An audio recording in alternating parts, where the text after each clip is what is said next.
Hello, it is Ryan, and we could all use an extra bright spot in our day, couldn't we? Just to make up for things like sitting in traffic, doing the dishes, counting your steps, you know, all the mundane stuff. That is why I'm such a big fan of Chumba Casino. Chumba Casino has all your favorite social casino-style games that you can play for free anytime, anywhere with daily bonuses. That should brighten your day a little. Actually, a lot. So sign up now at ChumbaCasino.com. That's ChumbaCasino.com. No purchase necessary. VGW Group. Void where prohibited by law. See terms and conditions. 18+. Hello and welcome. It is Eric Erickson nationwide from my flagship studio station, WSB in Atlanta, Georgia, all across the nation. Glad to have you with me. The phone number is 877-973-7425. I got a guest. I'm going to be polite and not ask him about University of Tennessee football. It's Congressman from Tennessee, Chuck Fleischmann, joining me. How are you? Eric, I am great, and yes, sir, always evolve. We are still in mourning over our baseball team, which unfortunately, despite a great season, didn't make it to Omaha, but football season's around the corner, and we are always optimistic in the land of Big Orange. So I've got my friend Philip, who works for me, was born in Chattanooga. Lives in Middle Georgia now and still roots for Tennessee every year. I offered to take him this year to the LSU-Tennessee game at LSU, and he declined my offer. So, Wow. Well, I hope we win in Baton Rouge this year. I'm predicting we'll be a little bit better, but certainly kudos and congratulations to the great University of Georgia. And, of course, it looks like you're probably going to have another great Georgia alum, Herschel Walker, joining the United States Senate representing your great state. It sure appears that way, thankfully. Better than the guy we've got. Speaking of that, let me talk to you about this Homeland Security issue we've got. That Raphael Warnock, the Georgia senator, was a big defender of this disinformation group that they were setting up that they've now apparently transferred over to the vice president's office. I know you're on the Appropriations Committee.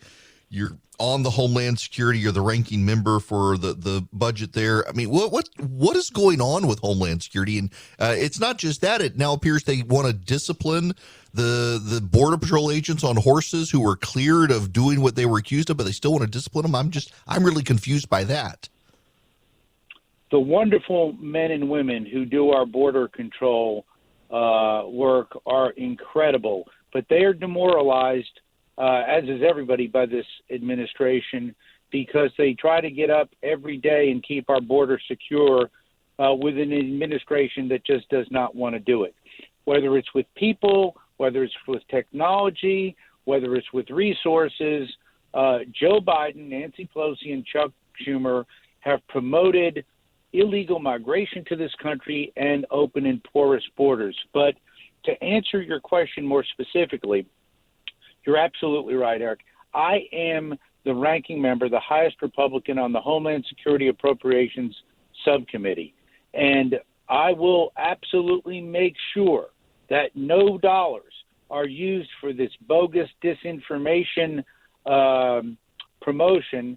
And I will be having a motion this Friday in full committee markup for everybody in America to see, to make sure that no funds are used for this bogus disinformation campaign.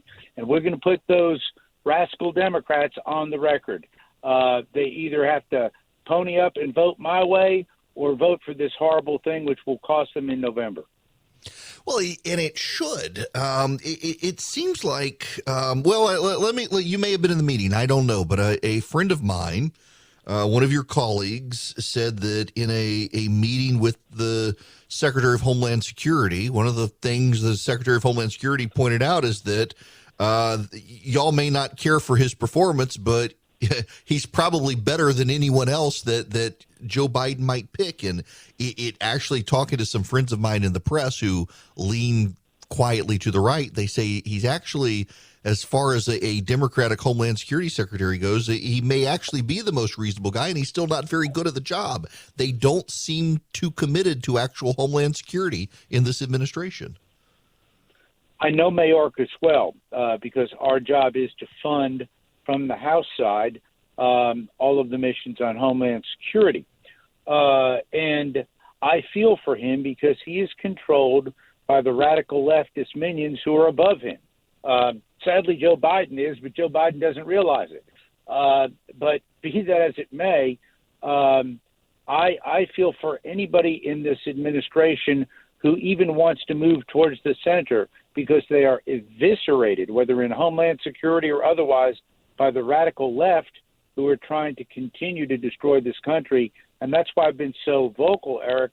We have got to, whether it's on Homeland Security, where they have open borders, letting in opioids, letting in illegals, letting in potential terrorists on the terror watch list. It's outrageous. And every time we come up with a solution that will work, they came up, meaning the administration, with something to thwart it. But pick your poison: the border, the economy, international relations. We continue to fail under this administration, and God willing, Republicans get the House and Senate back, and then just block this administration for 2 years until we can get a Republican president. Well, you know, you say this. I've gotten a lot of questions from listeners who essentially say, if the Republicans take back Congress, let's say they take back both houses, is there really anything that they can do other than block and investigate? And I with the veto and not getting 2/3, I don't know that there is, but it does seem like just slowing them down would be worthwhile. That's correct. The first order of business is to play defense, and we've been hanging by a thread. Largely thanks to Sinema and Senator Sinema and Senator Manchin holding on to the filibuster rule, because otherwise we would have had the ultimate disaster from federal control of elections with an election czar, from more $1 trillion in wasteful spending. You name it, pick your left-wing poison, they would all be championing this. So, yes, we're going to have to block, tackle, and then make sure that that in 2 years we elect a Republican president, and then come to the American people with a great free enterprise, pro-free market, pro-defense, pro-American agenda, similar to what Donald Trump proposed and really championed, and just get this country on track. Biden and his minions are doing damage, not for a year or two, but for decades to this country with their policies. It's shocking. Now, if you're just tuning in, I'm talking to Congressman Chuck Fleischmann. He represents the Chattanooga area in Tennessee. Congressman, I know you have an issue you care about. Doesn't get a lot of attention as much as I think it should. Being nuclear power, you've got the Sequoia nuclear plant in your district. And here in Georgia, where I am, we've got the only actively being built nuclear project in the nation, while China is building hundreds of them.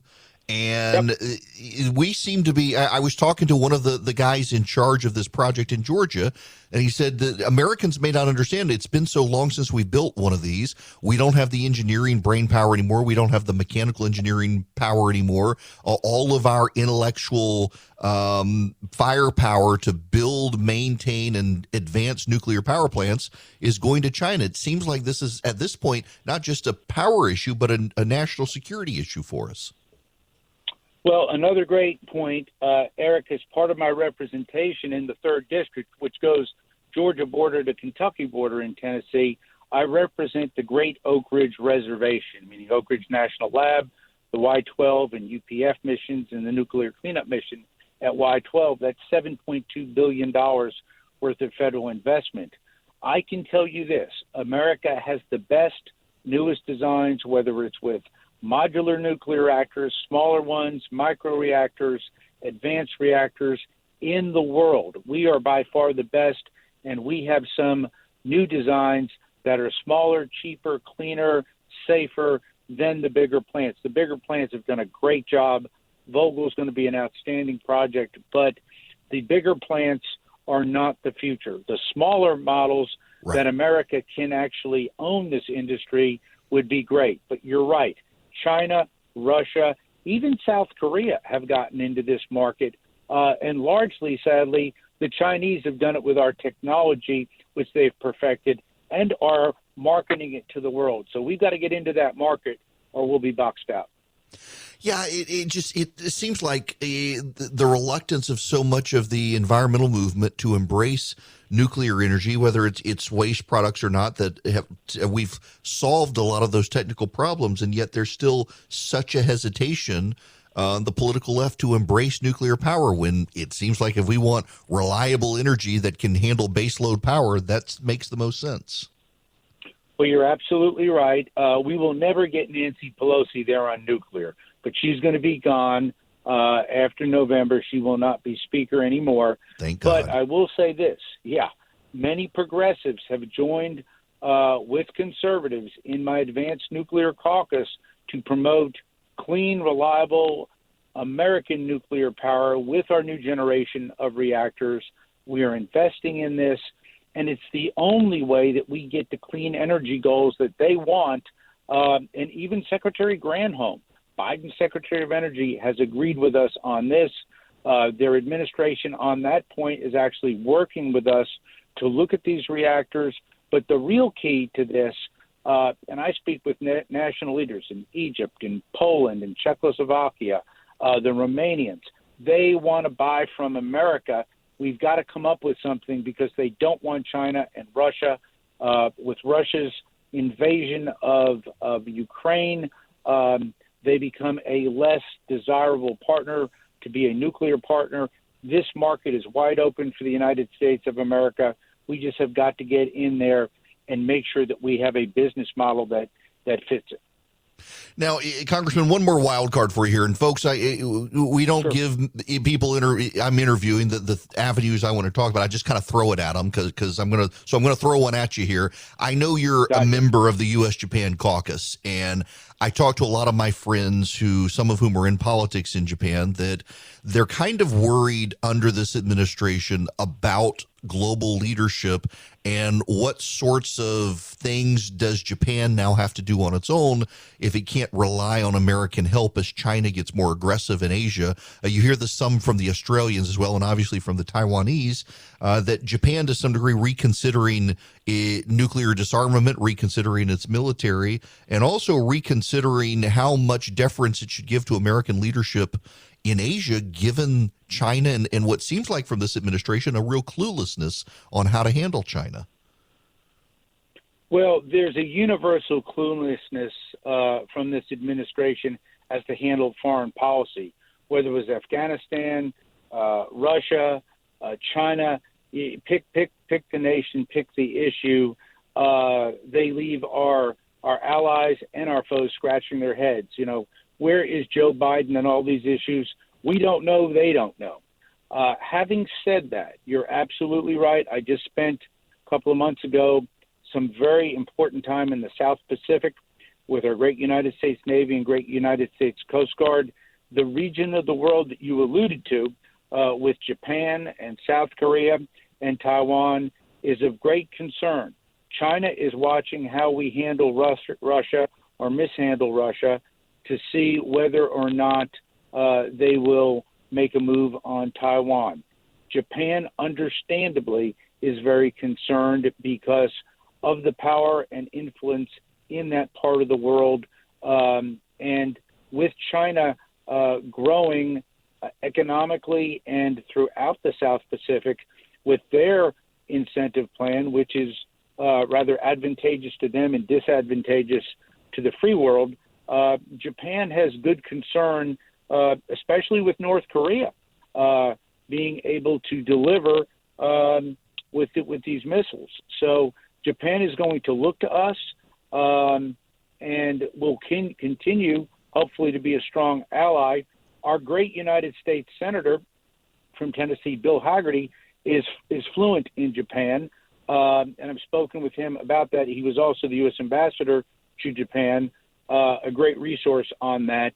But the rest of the world is looking to the United States for leadership, and there is a dearth of leadership with the Biden administration. It's rudderless, it's confused, and you never know from day to day where they're going to land. That's the truth. Congressman, I got to leave it there. It's great to have you on the program. Really appreciate your team reaching out, and all the best to you and your family. Likewise, and I look forward to joining you again anytime soon, any topic. My pleasure, sir. Thank you. Congressman Chuck Fleischmann from Chattanooga. His team reached out.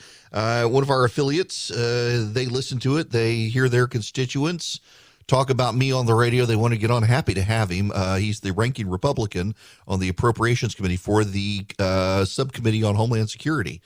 Knows his stuff, but I figure seeing that he is so involved in nuclear energy and also in the Japan caucus in Congress, we're talking to him about that stuff because those are real issues that don't get enough attention. And he's a guy who would know. So thanks to him for coming on. The phone number, 877-973-7425. We'll be back with your calls. I'm a longtime customer of Boll & Branch. I love their sheets. I sleep very comfortably, very coolly underneath them. I don't like to get hot when I sleep. They're very, very breathable. They're very, very soft, and they get softer with every wash as well. Boll & Branch sheets, they're not just buttery, breathably, and possibly comfortable and softer with every wash. You don't even have to worry about the thread count there because they use the best threads possible, and you can tell by the quality of the sheets. I highly recommend you get some. My wife and I, she heard the ads on other shows. She doesn't listen to my podcast, and she wanted them. And then we got some, and we've fallen in love with them. We've got them on a lot of the beds in our house. They use the highest quality threads on earth for superior softness and a better night's sleep. They're so luxurious. They're beloved by 3 American presidents, and they got over 10,000 reviews, all of which are fantastic reviews. And right now, you can get 15% off your first set of sheets when you use the promo code ERICK, E-R-I-C-K, at bollandbranch.com. That's Boll & Branch, B-O-L-L-A-N-D branch.com. The promo code is ERICK, E-R-I-C-K. Welcome back. I'm going to jump over to the phones. I want to take Tom's phone call, waiting patiently there. Tom, how are you? Hey, Eric, I hope you had a great Father's Day. I did. Hope you did. Yeah, it's awesome. It's the best title in the world, being a dad. Hey, your last guest was awesome. Funny, my daughter goes to Tennessee. I'm going to that game also, Columbus Day weekend in Baton Rouge. Just got to remember to bring my mustard bottle and golf balls to throw on the field when Tennessee gets a bad call against them. But anyway, sorry about the bad joke there. Anyway, real quick, I know you're up against the break coming up. Schumer and Joe Manchin, they're working on a deal. I heard $1.6 trillion in new taxes, $900 billion new spending on renewables and a couple other social items. My question is, do you think this deal is going to be popular with the American people? And could this potentially improve the poll numbers for the Democrats? I actually don't know that they can get it done. They may be able to get it done, but I don't think it's going to have an impact. And here's why. For the last, I want to say, 8 midterms in a row, wherever the president's popularity was by June 1st, that's pretty much what the national vote was in November, no matter what they did after June 1st. People are baking in their disdain of the Democratic Party right now, and there just isn't a way to really change the dynamic. Now, why that is important for y'all to understand. When is the election? The election is November, the first Tuesday following the first Monday in November. What do you have between now and then? Well, you got your kids are out of school right now. And then you got July 4th holiday. Then you're going to start getting your kids back in school. Then you got Labor Day weekend. Then you got about a month of getting your kids into a school routine. Then you're going to have Halloween. You're going to have the start of college football. You're going to have the start of the NFL. You've got so many personal, family, scholastic, academic, and business things between the end of the school year at Memorial Day and the beginning of the school year around Labor Day and all the other stuff. You've only got about a month in there to change the dynamics. Now ask yourself, is the economy going to rebound between Labor Day and Election Day? Let's say you say yes. How likely is it for everyone, including you, to feel it? The odds are not very good. So in other words, by the time your kids get out of school at the end of May, you got the summer vacation, you got the planning periods, you got getting the kids back in school, you got Labor Day vacation, you got all of that. People are kind of checked out on politics right now. Their last moment in politics was towards the end of the school year and things sucked. And so they're not going to really have a chance before the election to think that it gets better. And also, because of the way the money on a Manchin deal is going to be spread out, they're not going to feel the effects of it. It's got to be spread out over a decade.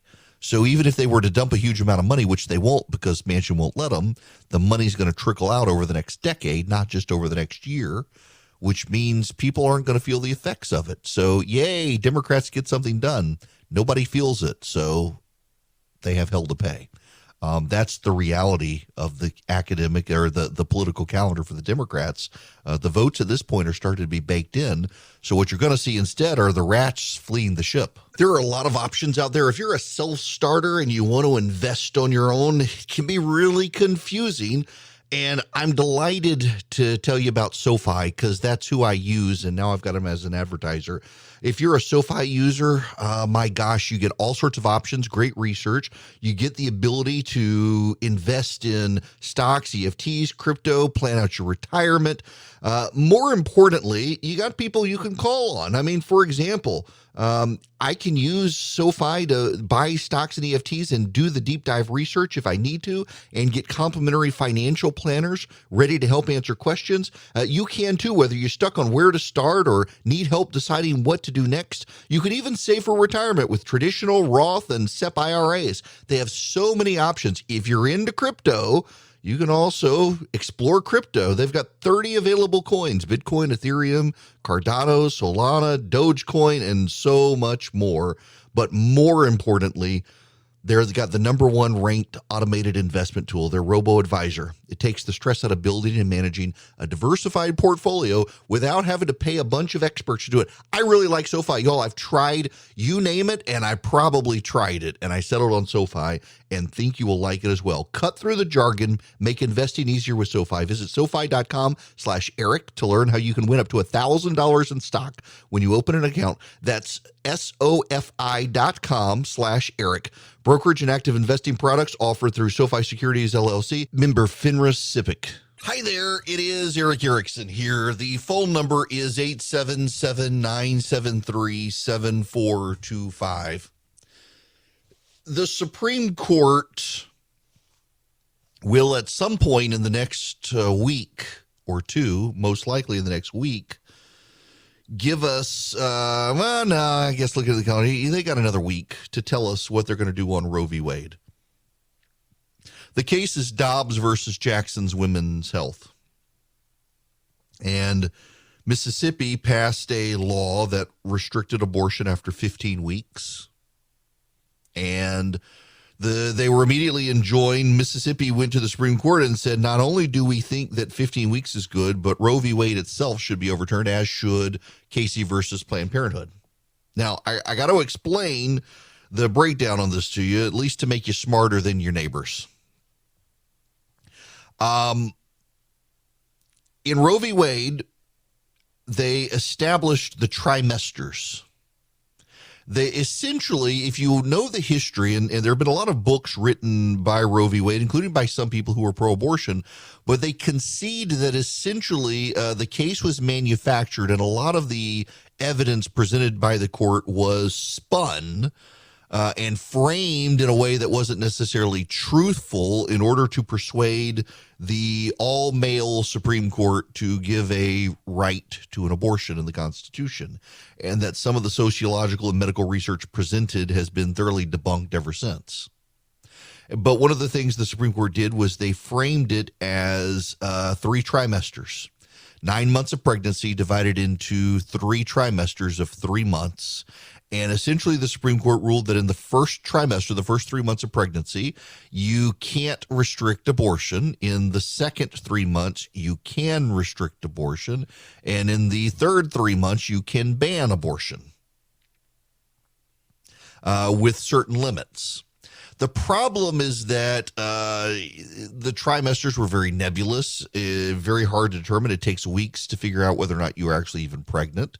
And that ultimately led to Casey versus Planned Parenthood. And in Casey versus Planned Parenthood, that was going to be the case where Roe v. Wade was going to be overturned. But Sandra Day O'Connor and Anthony Kennedy largely tried to sidestep the issue and tried to be, quote unquote, reasonable.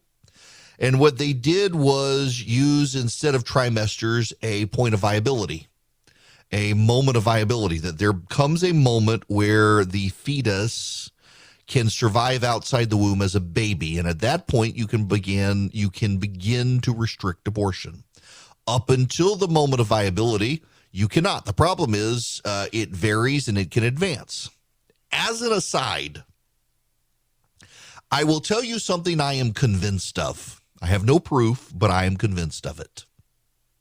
I am convinced that medical research has been forestalled over the years on neonatal science and neonatal care, because if the point of viability were ever moved closer to the moment of conception, it would radically curtail the abortion industry and allow states to restrict abortions further.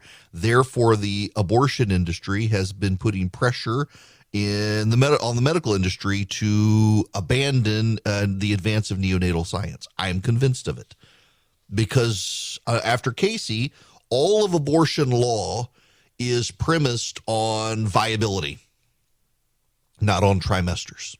And we have seen over time the science develop that allows a child to exist outside the womb earlier and earlier. If they got it too soon, the abortion industry could collapse without ever repealing Casey and Planned Parenthood. Well, now there's a real threat of repealing Casey versus Planned Parenthood and Roe v. Wade. And the left is apoplectic. Interestingly enough, this comes at a time where left-wing activist groups are really, really deeply divided. They are really, really deeply divided because of the wokes. The wokes have gotten involved in these left-wing groups, and now internally they burn each other to the ground. And so at a time where there should be some consensus on the left, there is none because the organizations are tearing each other apart. The Guttmacher Institute, the big research think tank of the pro-abortion movement, has been turned upside down by internal wokeness and the young wokes battling the old people who are liberal but not woke. Much of the media is out begging John Roberts to try to pick off a conservative to form a compromise. I think that would actually be very bad. I think it would be bad because we have the Alito decision, and after the Alito decision, we have a bunch of protests. I think if John Roberts were to structure a compromise after the leak of the Alito opinion on Dobbs, it would encourage more protests in the future and more leaks in the future of the Supreme Court. It would show that that level of terroristic pressure on the Supreme Court can persuade the Supreme Court. And so I think the credibility of the Supreme Court would be more hard hit, and the terroristic threats against the Supreme Court would be more intense if John Roberts were somehow able to cut a deal to go with the 15 weeks in the Dobbs case without getting rid of Roe and Casey altogether. It would be a very bad day for the Supreme Court in terms of credibility. Now, I will tell you, the left is trying to advance a public argument to John Roberts to say, preserve the court's credibility and save Roe. I actually think it would be the exact opposite. But what's telling is that they think they can make a media spectacle in order to try to persuade John Roberts and maybe Brett Kavanaugh or Amy Coney Barrett, some of the others, to stand with him. I think if they do that, now that we know what the Alito draft was, and by the way, the most recent leaks from the court are that is still the opinion, if suddenly a wild card opinion comes out that preserves Roe v. Wade, I think the court's credibility is just blown up. It shows pressure campaigns work. It shows the terroristic threats work. It shows bullying works. If they were to do this, it would be bad overall for the court. And John Roberts, who I have a lot of sympathy for given his position, he's an institutionalist who wants to protect the court's influence and protect the court from seemingly being political. I think Roberts' credibility blows up if he tries to save Roe v. Wade. But what we are seeing is a level of antagonistic hostility. We are seeing a fury from the left, and we are seeing a campaign being run by the left to try to make women who seek abortion as sympathetic as possible. There's a story in the Washington Post about a girl who found out she was pregnant with twins 2 days before the Texas abortion law went into effect. 2 days after the Texas abortion law went into effect, This young woman found out she was pregnant and wanted an abortion and claims that because of the Texas law, she couldn't get an abortion. Now, there was an abortion clinic in Texas, and they were still performing abortions after the law. You wouldn't know that from the Washington Post piece, nor would you know that this girl could have gotten on a plane and gone to many other states and gotten an abortion. What they wanted to show is that because she couldn't get an abortion, that she leads now this tragic life where her dreams are left behind. You know, there's this one thing she could have done to not get pregnant. This is one thing she could have done. And that ultimately is the issue here. This story seems to be a story about responsibility to me, not a story about pregnancy, and yet it's framed that way. At the same time, Herschel Walker is running for the United States Senate. Here's the headline. This is the headline in Politico. Herschel Walker, as you know now, apparently has 2 or 3, I've lost count now. He's got a number of children no one knew about. Well, Herschel Walker knew. The baby's mamas knew, but they were not made public. Here's the headline. Social conservative crowd cheers Herschel Walker after revelations of undiscussed kids. You should cheer Herschel Walker. In an age where abortion on demand is celebrated and elevated in popular culture, Herschel Walker and these babies' mothers did not choose to kill the children, but to save the children. And he supported the children. And he's talked to other men and told other men, you shouldn't abandon your kids. You got to have a relationship with your kid. Dads matter. He did the right thing. He's done absolutely the right thing. And yet the media has tried to vilify him on this issue and try to claim that he's a hypocrite. You know, this is part of the problem we have, is that the press is so into the hypocrisy narrative. When actually, here's a guy who did have children to women he was not married to, and he's been telling other men, don't do what I did. Isn't that what we want? People to learn from other people's mistakes, from him to speak up and say, listen, I've got these children. Don't abandon your children. Be a father to your kids. And he, from what we know, though he was not public about those children, invested in those kids' lives. But also did not pay for abortions. Social conservatives should be cheering that.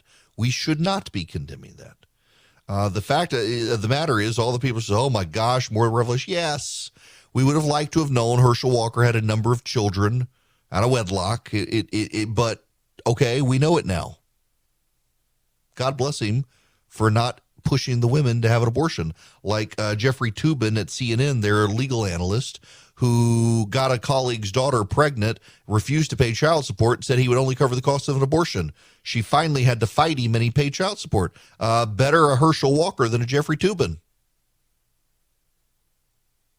Why are we condemning this man?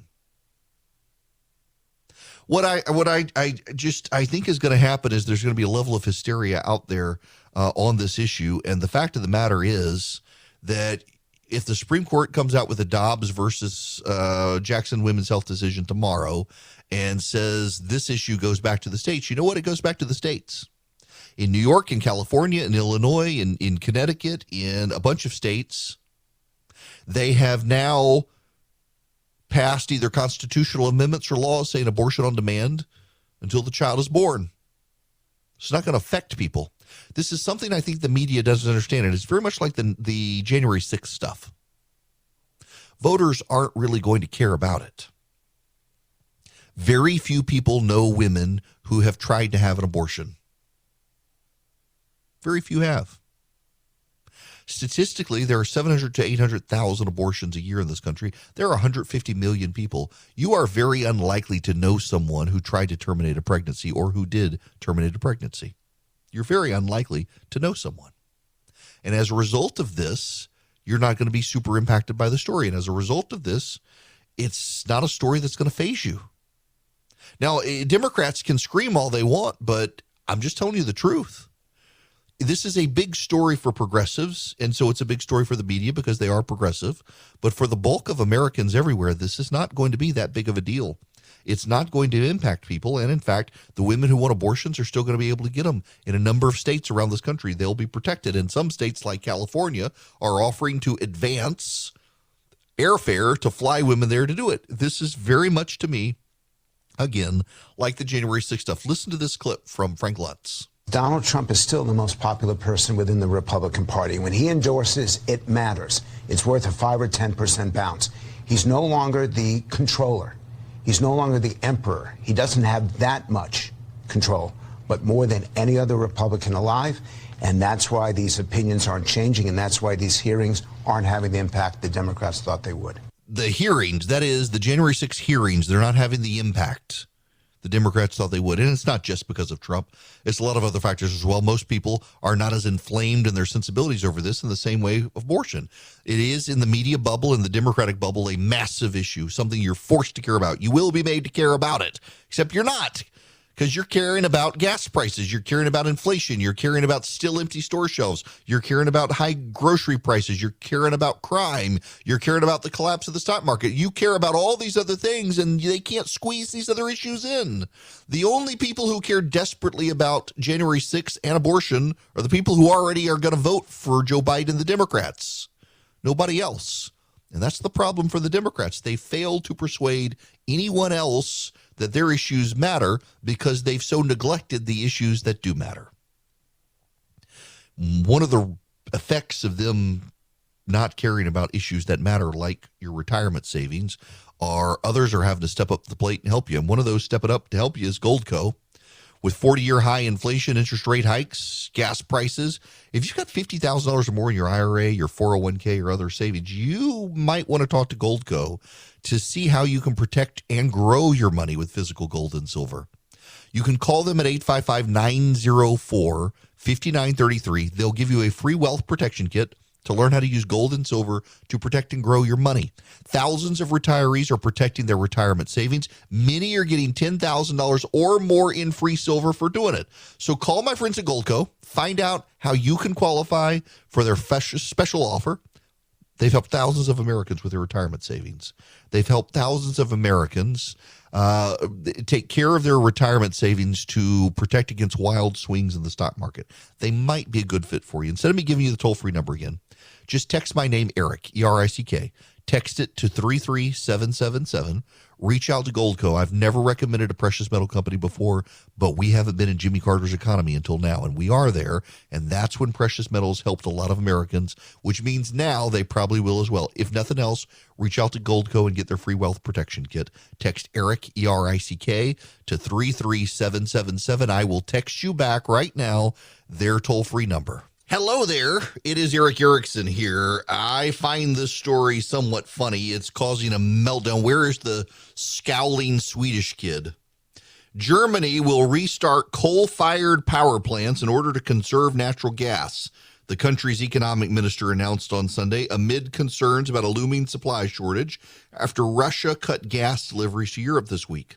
The move was part of a series of measures, including new incentives for companies to burn less natural gas, announced by Germany as Europe takes steps to deal with reduced energy supplies from Russia. Since European countries imposed sanctions to punish Moscow following Russia's invasion of Ukraine in February, Russia has responded by cutting off gas supplies to several European countries. Last week, the Russian energy giant Gazprom also reduced flows through the Nord Stream 2 pipeline, an important undersea link that carries gas directly to Germany. Gazprom blamed maintenance issues for the reduction, but European leaders say the move is political. This is hilarious. Hilarious. They are going to start up coal-fired plants in Germany. Companies, according to Germany's industry lobby, the Federation of German Industry, said they're already making the switch because they need to use natural gas for other things.